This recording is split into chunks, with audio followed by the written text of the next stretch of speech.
Hello बच्चों। हमने पिछली कक्षा में कविता पढ़ी थी पाठ 8 तितली और कली।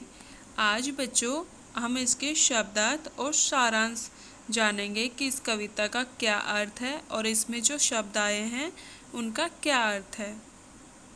बच्चों मैं एक बार आपको कविता पढ़कर सुनाऊंगी और साथ में ही उनके शब्दों के अर्थ भी आपको बताऊंगी, तो आप सब बच्चे ध्यान से सुने। हरी डाल पर लगी हुई थी नन्ही सुंदर एक कली, तितली उससे आकर बोली तुम लगती हो बड़ी भली।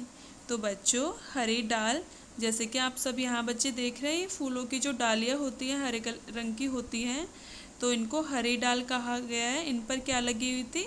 एक कली। कली ये होती है बच्चों, फूल खिलने से पहले जो बिना खिला हुआ फूल होता है उसको कली बोलते हैं। तो एक कली लगी हुई थी हरी डाल पर, ठीक है बच्चों। तो वो बहुत नन्ही सी थी और देखने में बहुत सुंदर लग रही थी। तितली उसके पास आई, तितली देख रहे हैं बच्चों आप सब, ये तितली उसके पास आई और उससे क्या बोली कि तुम बहुत बड़ी भली लग रही हो।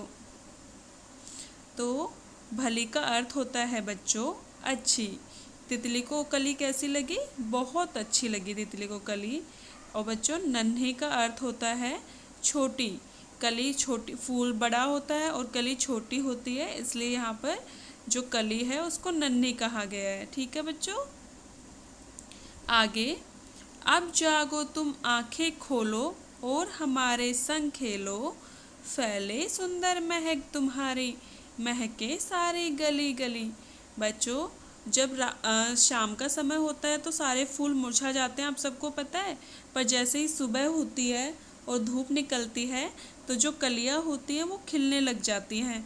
तो तितली भी कली के पास में आकर क्या कहती है उससे कि अब तुम भी जागो और अपनी आंखें खोलो, मतलब कि तुम खुल जाओ और अब हमारे संग खेलो। संग का अर्थ होता है बच्चों साथ में।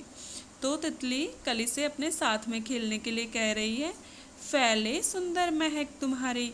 आप सबको पता है ना, फूलों में से सुंदर बहुत अच्छी महक आती है।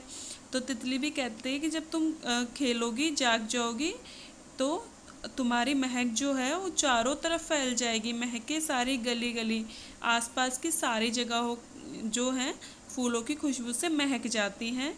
तो बच्चों इस तरह से जो तितली है वो कली से कहती है।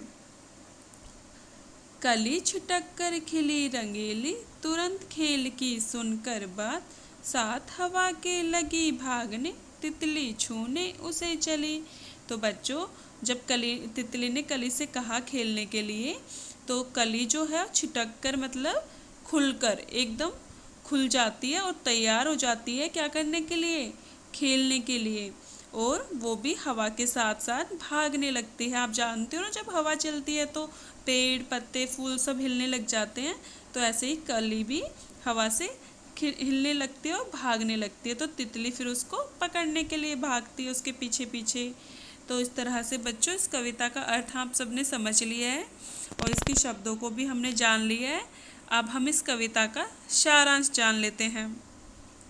इस कविता में एक तितली और कली की दोस्ती बताई गई है बच्चों। हरी डाल पर लगी एक छोटी सी सुंदर सी कली को तितली आकर बोलती है कि तुम दिखने में बहुत अच्छी लग रही हो, अब अपनी आँखों को खोलो और हमारे साथ खेलो, जिससे सारी गलियों में तुम्हारी अच्छी खुशबू पहुंच जाए। तितली की खेलने की बात सुनकर कली बहुत खुश हो गई और खुलकर सुंदर सी खिल गई। अब कली हवा के साथ भागने लगी और तितली उसे छूने चली। तो बच्चों अब आप सब भी इस कविता को अच्छे से पढ़ लें।